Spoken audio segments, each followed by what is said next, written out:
이스라엘 자손들이 바벨론에 의해서 남왕국이 멸망하고 첫 번째 포로가 잡혀간 때로부터 이 한 3, 4차에 걸쳐서 포로들이 잡혀갔는데 공식적으로는 이제 4차례가 되겠고요.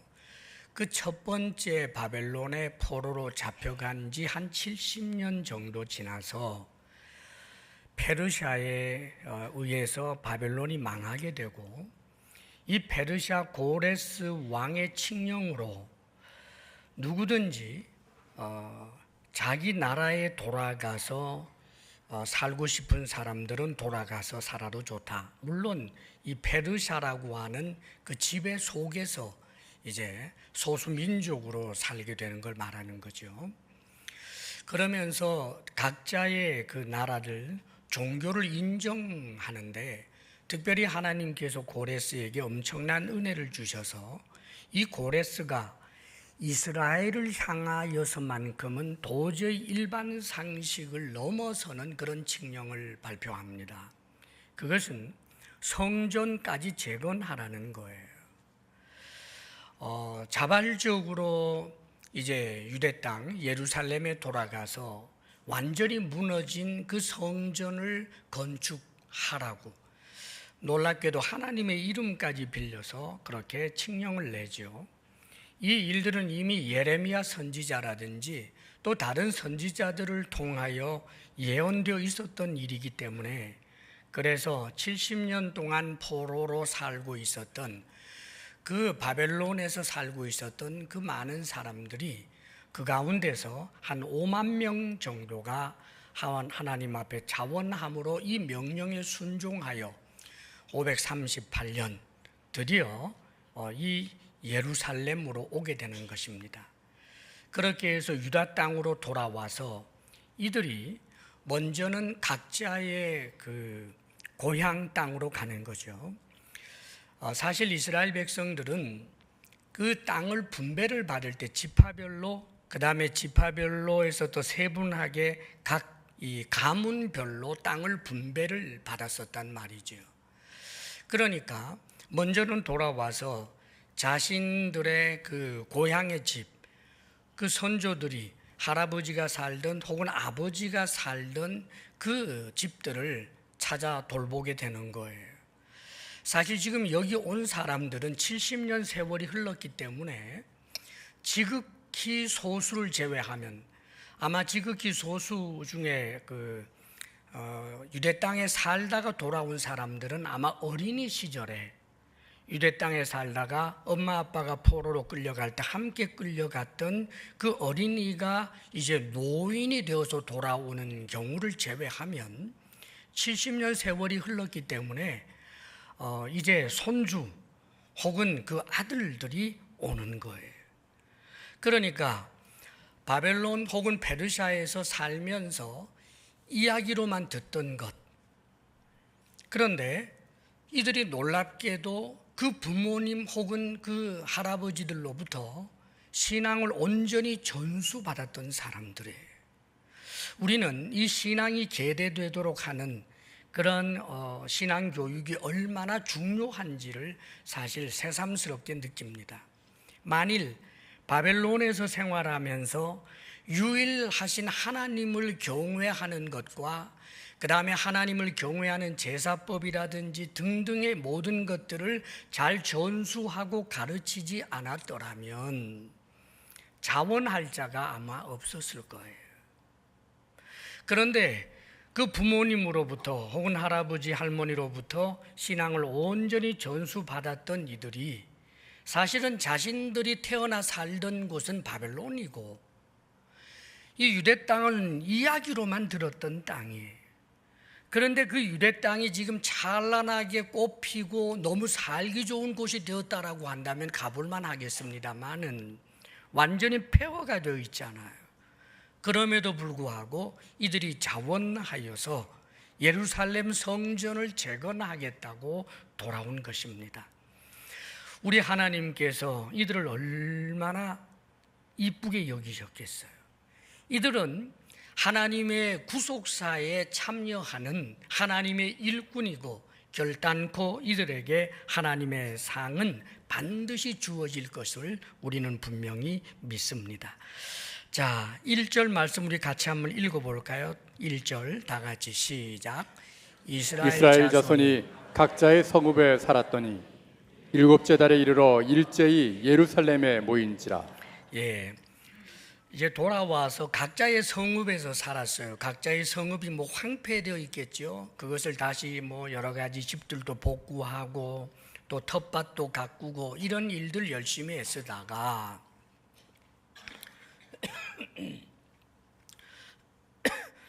드디어 일곱째 달이에요. 이 일곱째 달은 이스라엘의 종교력으로 일곱 번째 달, 돌아온 지 이제 7개월이 되었다라고 하는 뜻이 아니라 돌아온 지는 아마 한 1년 가까이 된 것으로 추정을 합니다. 그리고 난 다음에 종교력으로 7월 달에 이들이 일제히 예루살렘에 모이게 되었어요. 왜냐하면 이스라엘의 종교력 이 7월은 나팔절, 7월 1일에 나팔절이라고 하는 절기가 있고, 그 다음에 7월 10일에 대속죄일이라고 하는 절기가 있고, 그 다음에 7월 15일서부터 일주일 동안 진행이 되는 초막절이라고 하는 절기가 있어요. 사실 바벨론에 살면서 이런 절기 제대로 지킨 적 없어요. 그런데 이런 절기에 대한 교육이 끊임없이 되어 있었기 때문에 놀랍게도 이들은 이 절기 때가 되니까 약속이라도 한 것처럼 그렇게 예루살렘에 모이게 된 것입니다. 이제 예루살렘에 모여서 아마 이들이 하고자 하는 일, 성전을 이제 다시 한번 재건하는 일을 하려고 했겠지요. 그런데 이들이 예루살렘에 모여서 성전을 재건하려고 할 때 가장 먼저 하려고 했던 것이 있습니다. 자, 그게 뭐냐 하면 제단을 먼저 세우고 그리고는 하나님 앞에 번제를 드리기를 원했던 거예요. 자, 2절 말씀을 우리 같이 한번 읽어봐요. 2절 다 같이 시작. 요사닥의 아들 예수아와 그의 형제 제사장들과 수알디엘의 아들 수르바벨과 그의 형제들이 다 일어나 이스라엘 하나님의 제단을 만들고 하나님의 사람 모세의 율법에 기록한 대로 번제를 그 위에서 드리려 할세. 자, 이들은 바벨론에서 살면서 제사 지낸 적 없어요.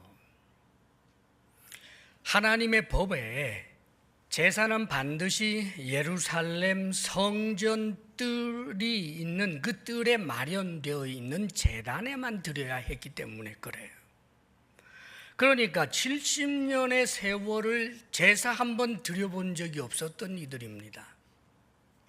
그런데 자신들이 제사의 민족, 하나님께서 명령하여 주신 그 제사를 드려야 할 그런 민족인데 하나님 앞에 범죄함으로 이 제사를 드릴 수 없었다라고 하는 것을 뼈아프게 느끼면서 가장 우선적으로 하나님 앞에 이 바로 그 성전뜰에 있었던 아마 옛날 그 번제단이 있을 것 아니에요. 그 번제단이 다 깨어 문드러졌겠지만 그 터 위에다가 새롭게 번제단을 만들려고 한 거예요. 그리고는 그 번제단 위에다가 하나님 앞에 번제를 드리기를 원했던 것입니다. 이 번제라고 하는 것은 사람이 자신의 형편에 따라서 황소로도 소로도 드릴 수 있고 또 염소나 혹은 양으로도 드릴 수 있고 형편이 너무 가난하고 어려우면 심지어 비둘기라든지 집비둘기, 산비둘기를 잡아서 그것으로 드릴 수도 있었어요. 그런데 이 번제를 드릴 때 껍데기를 제외하고는 모든 그 제물을 몽땅 다 그 제단 위에 올려서 완전히 불살라 드리는 그런 제사를 번제라고 하는 거예요. 가죽을 벗겨냅니다. 그리고는 모든 것을 잘 토막을 내고 깨끗하게 씻어서 번제단 위에 올려놓고 완전히 불에 태워서 올려드리는 것인데, 이 번제의 의미는 나 자신을 하나님께 온전히 올려드립니다. 그 제물로 바쳐질 짐승에게 손을 얹고 안수하고 하나님 나의 죄를 용서하소서 하고 난 다음에, 그리고는 이 제물을 온전히 하나님 앞에 불로 태워서 올려드리면서 나는 하나님의 것입니다, 하나님 앞에 충성하겠습니다, 하나님께 헌신하겠습니다, 그런 의미로 드려지는 것이 번제였다고요. 지금 이들은 자신들이 왜 나라가 망하고 하나님 앞에 제사를 드릴 수도 없는 신세가 되어서 남의 나라에서 그렇게 살 수밖에 없었던지에 대하여 그들은 너무나도 잘 알고 있어요. 하나님 앞에 죄를 지은 백성이요, 하나님과 관계가 비틀어지고 왜곡되어진 그런 우상 숭배로 살아왔던 그 과거의 조상들의 이야기, 그러나 그들이 깨닫고 자신들의 자녀들에게 올바른 신앙 교육을 했기 때문에 지금 이들은 뼈아픈 심정을 가지고 하나님 앞에 정말 제단을 만들어서 모세의 율법에 기록한 대로, 제 멋대로가 아니라 철저하게 하나님의 말씀에 기록된 그대로 번제를 드리기를 원했던 거예요. 그렇지요. 그들이 왜 망했습니까? 하나님의 말씀을 무시했기 때문이잖아요. 그래서 이 제사를 드리는 것 하나라고 할지라도 내 기분에 좋은 대로가 아니라 하나님의 말씀을 따라서 그대로 번제를 드리기를 원했던 것입니다. 그 주동자들이 누구였느냐 하면 요사닥의 아들 예수아예요. 요사닥의 아들 예수아, 요사닥은 그 느부갓네살 왕이 이제 포로로 사람들을 잡아갈 때 그때 끌려갔던 유대의 대제사장이에요. 그 대제사장의 아들 예수아, 이 사람도 제사장인 거죠. 원래 제사장, 대제사장은 계속해서 계대되는 거잖아요. 그러니까 예수아가 말하자면 대제사장 신분으로 지금 주동을 하고 있습니다. 그리고 그의 형제 제사장들도 있지요. 그 다음에 또 중요한 중심 인물이 있어요. 스알디엘의 아들 스룹바벨이라고 그랬습니다. 이 스룹바벨은 누구냐 하면 포로로 잡혀간 유대의 왕 여호야긴의 손자예요. 자, 그러니까 지금 황폐하게 되어버린 이 나라에 예루살렘에 모였는데, 한 사람은 대제사장이고, 엄격하게 말하면 대제사장의 후손, 또 한 사람은 망해버린 그 나라의 왕의 후손, 이들이 중심이 되고, 그래서 많은 사람들이 함께 하면서 지금 이들이 소원이었던 것은 뭐냐 하면, 종교적인 일에 대하여 중심 인물이든 정치적인 분야에서 중심 인물이든 가장 중요한 것은 이스라엘 공동체는 하나님 앞에 번제를 드려야 한다, 하나님과 관계를 바로 맺어야 한다, 이것이 가장 시급하고 절박하다는 것을 그들은 처절하게 느끼고 있었던 거예요. 그래서 이들이 이렇게 하기 위해서 일을 진행하게 되는 것입니다. 자, 계속해서 우리 좀 볼까요? 3절 말씀도 한번 읽어봐요. 3절 다 같이 시작. 무리가 모든 나라 백성을 두려워하여 제단을 그 터에 세우고 그 위에서 아침 저녁으로 여호와께 번제를 드리며. 드디어 이들이 주동이 돼서 아마 번제단을 옛날에 있었던 그 번제단 바로 그 자리에다가 이 제단을 만들었을 거예요. 그 제단을 만들고 그 다음에는 번제를 드리는데, 개인적으로 드리는 번제도 당연히 드려졌겠지만 특별히 여기에서 모든 나라 백성을 두려워하여 제단을 그 터 위에 세우고 아침 저녁으로 여호와께 번제를 드렸다. 아침에도 드리고 저녁에도 드리고, 이 번제를 상번제라고 그래요. 매일 아침에 양 한 마리, 저녁에 양 한 마리, 이것은 제사장에 의해서 끊임없이 지속이 되어야 하는 제사, 이 상번제를 그들이 드렸다는 것입니다. 그러면서 모든 나라 백성을 두려워하여 라는 표현이 있어요. 여러분 생각해 보세요. 원래 이 약간의 공부가 있는데 좀 졸면 공부 못한다고 단정하겠습니다. 눈 크게 뜨고 잠을 깨시고 좀 보세요. 약간의 역사 공부예요. 이스라엘은 남왕국과 북왕국, 우리나라가 남북으로 갈라있듯이 갈라져 있었어요. 솔로몬 이후에 이제 그런 일, 솔로몬의 아들 때부터 그랬거든요. 그런데 북왕국이 먼저 멸망합니다. 북왕국이 이스라엘, 남왕국을 유다라고 그랬다고요.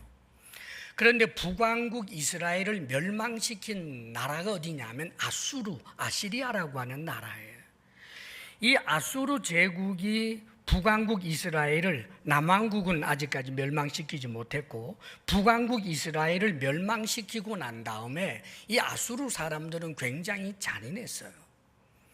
그래서 이스라엘의 남자들을 거의 다 죽이다시피 하고 또 살아남은 사람들도 잡아서 포로로, 노예로 그냥 끌고 가는데 얼마나 지독했던지 노약자들, 여성들 이런 사람들만 그 이스라엘 땅에 남겨두고 남자들은 거의 씨를 말리다시피 하다가 바로 그 땅에 다른 정복되어서 살고 있었던 그 아수르 지역의 소수 민족들 있잖아요. 아수르 사람도 아니에요. 아수르 제국 내의 소수 민족들을 전부 이 북왕국 이스라엘 땅에 보내어서 그래서 거기에서 혼혈을 하도록 일부러 조장을 했어요. 그래서 북왕국 이스라엘에 야훼 신앙 자체가 실종되어 버리도록 하는 그런 못된 짓을 저질렀기 때문에, 그래서 이 북왕국 사람들이 있었던 사마리아라고 하죠. 사마리아 사람들이라고 그래요.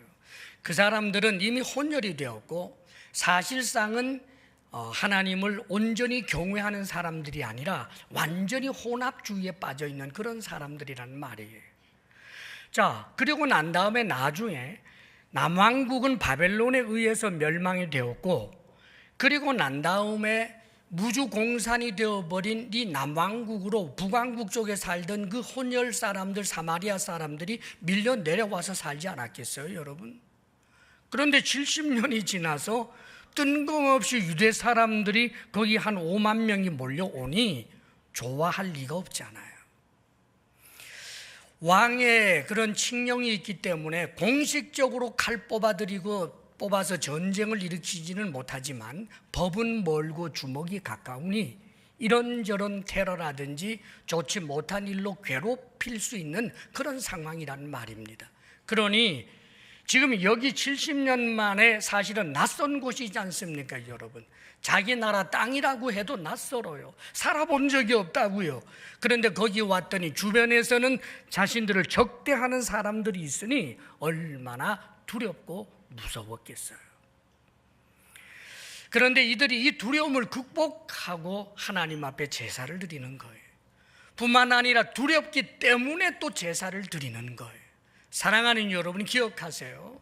하나님 앞에 예배를 드린다는 것은 두려움을 무릅쓰고도 예배를 드리고 불이익을 감수하고도 예배를 드리고 모든 불이익과 두려움을 몰아내고 이기기 위해서라도 제사, 즉 예배를 드려야 한다는 사실을 우리는 기억해야 하는 것입니다.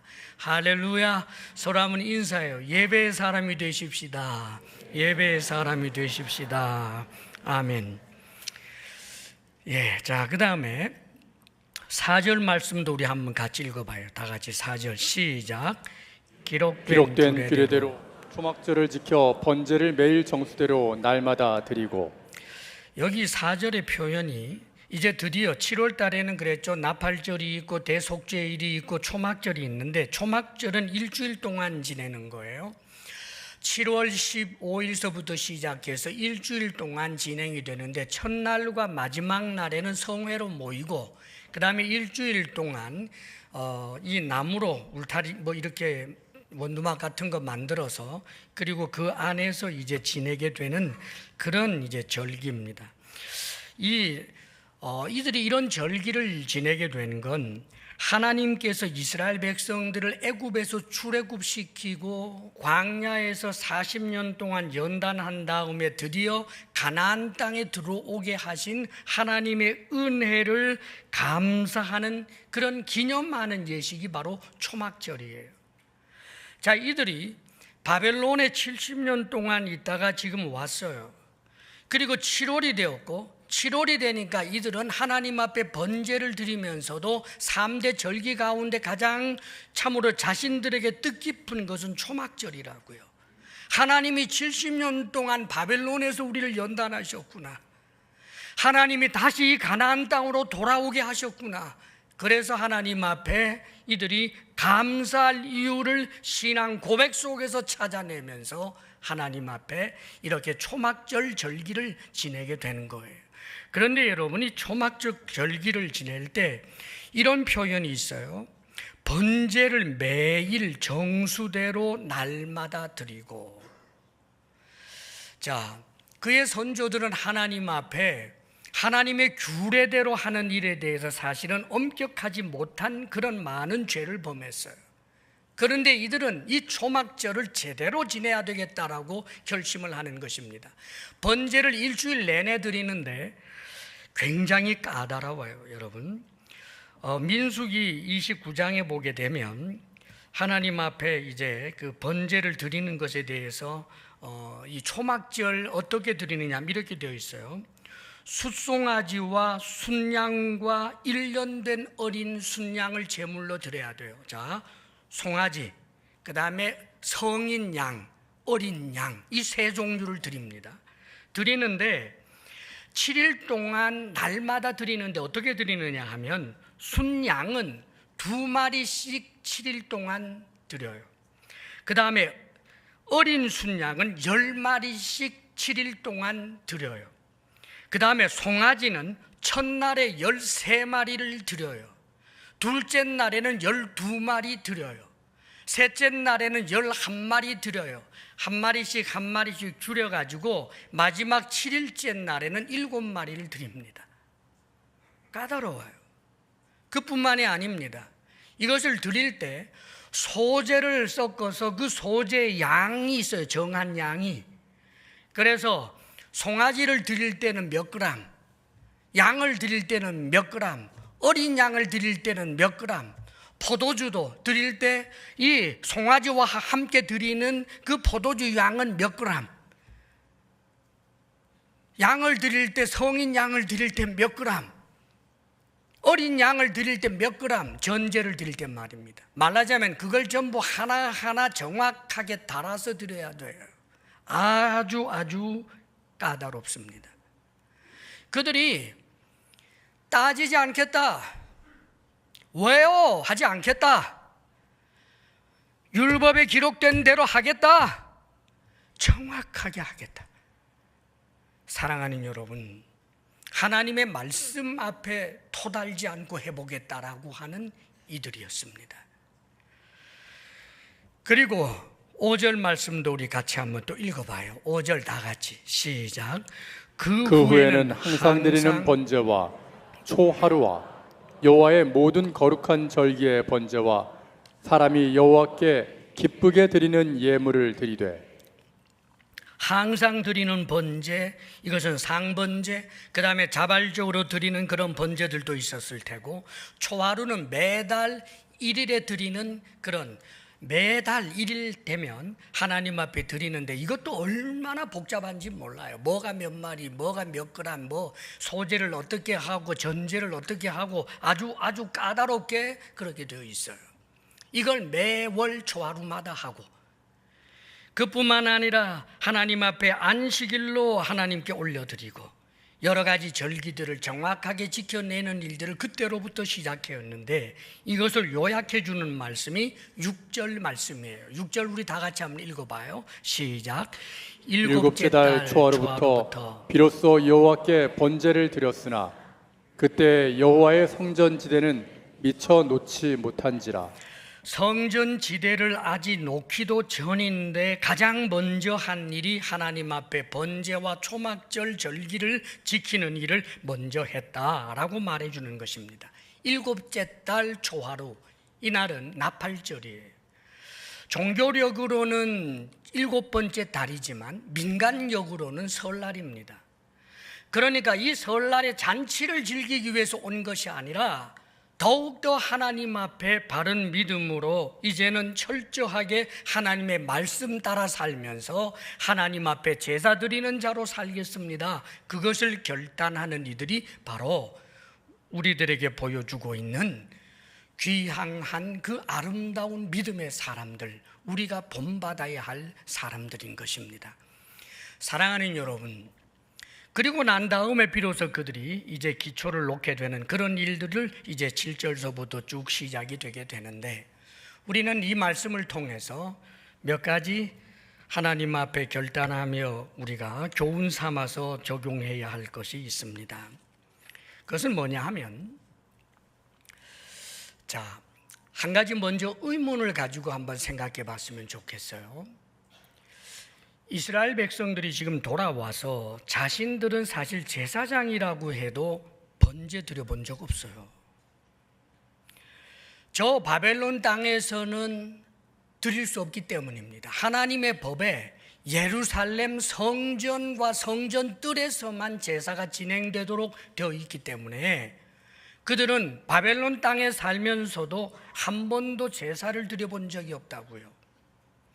그래서 제사 대신 그들이 택한 것은 하나님 앞에 예배를 드렸는데, 어떤 형식으로 예배를 드렸느냐 하면 회당 예배예요. 이 이스라엘 백성들이 10가정만 모이면 그들이 모여서 하나님의 말씀을 누군가가 낭독하고, 오늘날 우리 예배처럼 누군가가 설교를 해주고 그 말씀을 붙잡고 기도하고 서로가 서로를 위해서 기도하는 그런 형태의 예배로 70년 세월을 살아왔다고요. 다니엘도 포로로 잡혀가서 뭘 했겠어요? 사드락 메삭 아벳누고와 함께 모여서 이런 류의 예배를 드리지 않았겠습니까, 여러분?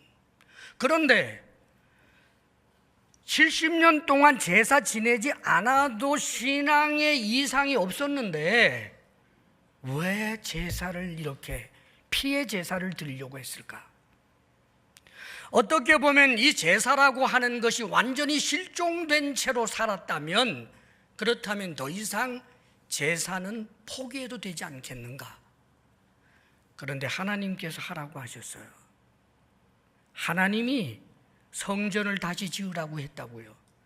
성전을 짓는다는 것은 성전 뜰에 번제 다니는 것이고, 옛날에 그 성전의 의미의 가장 중심은 항상 제사였다는 말입니다.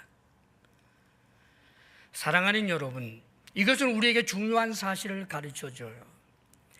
이들이 하나님 앞에 범죄함으로 피해 제사를 드릴 수 없는 그런 하나님의 징계의 채찍이 있었지만, 이제 하나님께서 이들을 회복시키면서 하나님 앞에 피해 제사, 짐승의 피를 흘려서 드리는 그 제사를 요구하고 있고, 그것을 위해서 이들은 하나님 앞에 제시할 만한 여러 가지 의문들을 일단 뒤로 한 채 하나님 앞에 순종을 결단하고 있는 아름다운 모습을 보게 됩니다. 사랑하는 여러분, 우리는 사실 이들이 가졌던 아마 오리무중이었을 걸, 그 의미와 뜻에 대해서 그들은 어렴풋이 알거나 혹은 몰랐을 가능성이 높아요. 그런데 우리는 잘 압니다. 하나님 앞에 피해 제사를 드린다라고 하는 것의 진정한 의미는 예수 그리스도 피해 제사예요. 구약에 드려졌던 그 모든 제사, 짐승들에 의해서 드려졌던 것은 나중에 오시게 되는 메시아의 죽음을 예표하는 예표적 제사지, 예수님이 오셔야만 비로소 완성이 되는 제사였다는 말입니다. 그렇기 때문에 사랑하는 여러분, 특별히 이 제사 가운데는 모든 제사를 드릴 때 어떤 일을 해야 했느냐 하면, 제단에다가 이 짐승을 잡아서 하나님 앞에 번제를 드릴 수는 있어요. 그런데 문제는 속죄제를 드릴 수가 없다고요. 번제를 드려서 하나님 앞에 충성하겠습니다, 헌신하겠습니다, 짐승의 피를 흘려서 이 제단 사면에다 뿌리는 것까지는 할 수 있는데, 속죄제를 드리려면 반드시 성전 안으로 제사장이 들어가서 성전의 지성소와 성소를 갈라놓는 그 휘장에다가 피를 뿌려야 된단 말이에요. 그런데 성전이 없는데 속죄제를 어떻게 드려요? 더더군다나 7월 10일이 되면 대속죄일인데, 대속죄일은 성전에다가 피를 뿌리는 정도가 아니라 그 성전 안에 들어가서 휘장을 젖히고 지성소 속에 들어가서 그 법궤 앞에다가 피를 뿌려야 하는데, 그러면 이 대속죄 날 속죄 예식을 할 수 없단 말이에요. 속죄 제사를 드릴 수 없고 대속죄일에 대속죄를 할 수 없다면 이스라엘 백성들의 죄의 문제는 어떻게 해결되느냐는 말이에요. 여러분, 70년 동안 제사도 못 지내고 특별히 속죄 예배도 못하고 속죄 제사를 드리지 못했다면 이스라엘 민족들의 죄는 전혀 용서받을 수 없었다는 뜻입니까? 아마 이스라엘 백성들은 그것이 고민이었을 거예요. 죄사함을 받기 위해서는 반드시 피 흘리는 제사가 있어야 하는데, 그래도 우리가 제사를 못 드렸다면 우리의 죄는 어떻게 될까? 아마 그들은 하나님의 자비하심과 긍휼을 의지하여 제사를 못 지내게 된 이런 처지와 형편이 하나님의 징계로 말미암아 된 것이기 때문에 우리가 속죄 제사를 드리지 못해도 우리 하나님이 우리를 용납하실 거야 라고 좋으신 하나님을 향한 믿음이 있었겠지만, 그러나 우리는 압니다. 그들이 소를 잡고 양을 잡아 주님 앞에 제사를 드림으로 그들의 죄가 사함을 받았다라고 하는 제사장의 선언이 있었지만, 제사장도 예수님을 예표하는 것이고 모든 속죄 제물도 예수님을 예표하는 것이고, 결국은 구약의 성도들도 하나님 앞에 죄사함을 받게 되는 것은 오직 예수 그리스도, 그들이 늘 기다렸던 메시아, 그분의 죽음, 그분의 피 흘리심을 통하여 죄사함을 얻게 된 것입니다. 우리들은 너무나 이 사실을 잘 알고 있습니다. 우리들은 구약의 이 성도들처럼 이 사실에 대하여 희미하게 알고 있는 사람들이 아닙니다. 우리는 신약과 구약의 성경 전부를 하나님께서 우리에게 주셨고, 우리 주 예수 그리스도 십자가 사건에 대하여 그를 지근거리에서 섬김해 보았던 사도들이 우리에게 전하여 준 그 말씀을 통하여 예수 그리스도께서 진정한 어린 양이 되시고 속죄 제물이 되어 주시고, 예수 그리스도를 믿는 우리들의 죄가 용서받을 뿐만 아니라 구약의 성도들도, 심지어는 아브라함도 모세도 옛날에 그 의로웠던 모든 구약의 성도들도 그들의 죄가, 그들이 하나님 앞에 정성을 다하여 드렸던 소를 잡아 드리는 그 피의 제사로 말미암아 사실 죄사함을 입은 것이 아니라 예수 그리스도로 말미암아 인류의 죄가 사함받게 된 것을 우리는 믿습니다. 할렐루야. 그러므로 사랑하는 여러분, 우리는 예배에 대하여 한 가지를 기억해야 합니다. 항상 우리의 삶에 있어서 그 어떤 것을 하기 전에 가장 언제나 우선되어야 할 것은, 사명보다도 우선되어야 할 것은 하나님과의 관계인데, 그것은 예배입니다. 예배입니다. 여러분, 오늘날 우리가 하나님 앞에 드리는 이 예배, 사실 우리가 드리는 이 예배는 예수 그리스도 십자가 구속의 은혜, 보혈의 은혜를 의지하여 나아간다는 사실을 기억해야 합니다. 전날에 이스라엘 백성들은 회당 예배와 제사가 분리되어 있었습니다. 이제는 예수 그리스도로 말미암아 이제는 우리가 마치 회당 예배처럼 하나님을 향하여 예배하지만, 우리가 하나님 앞에 나아갈 수 있는 이 엄청난 자격을 얻게 되고 하나님의 자녀가 된 것은 십자가에 못 박혀 죽으신 우리 주 예수 그리스도 십자가 구속의 은혜 때문입니다. 그러므로 사랑하는 예배자들이여, 여러분들이 예배 자리에 있을 때마다, 하나님을 예배할 때마다, 하나님 앞으로 나아갈 때마다, 개인 경건으로 나아가든지 공식적으로 모여서 예배 자리에 있든지, 우리가 예배를 드릴 때마다 우리 주 예수 그리스도 십자가 구속의 은혜를 항상 기억할 수 있게 되기를 바랍니다. 예수 그리스도 십자가 구속의 은혜가 없다면 어찌 우리가 하나님께 나아가겠으며 하나님이 우리를 받아주시겠습니까? 사랑하는 여러분, 우리가 하나님께 나아가면 하나님은 꼼짝없이 우리를 받아주실 수 있는 그런 분이 아닙니다.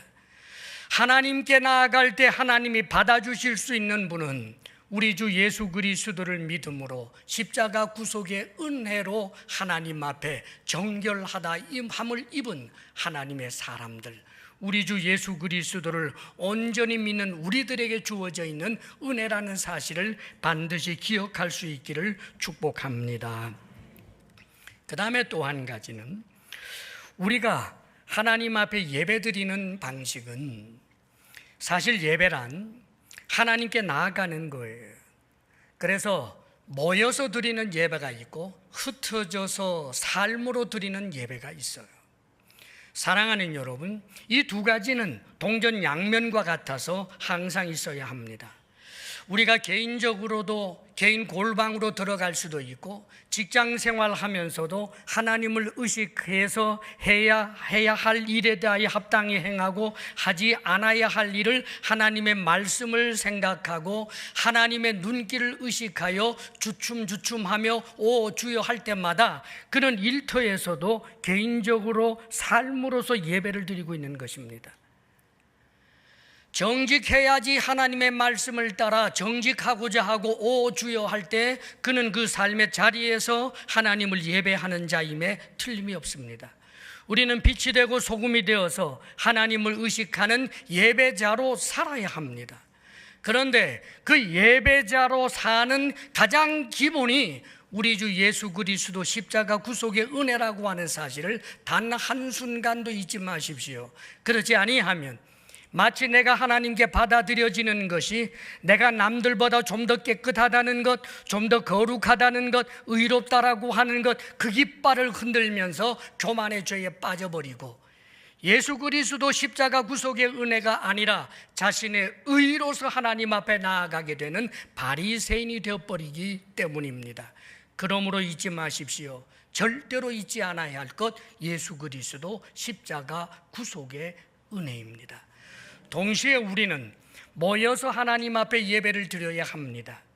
모여서 예배드리고 흩어져서 예배드립니다. 사랑하는 여러분, 그런데 꼭 기억해야 할 것입니다. 닭이 먼저입니까? 달걀이 먼저입니까?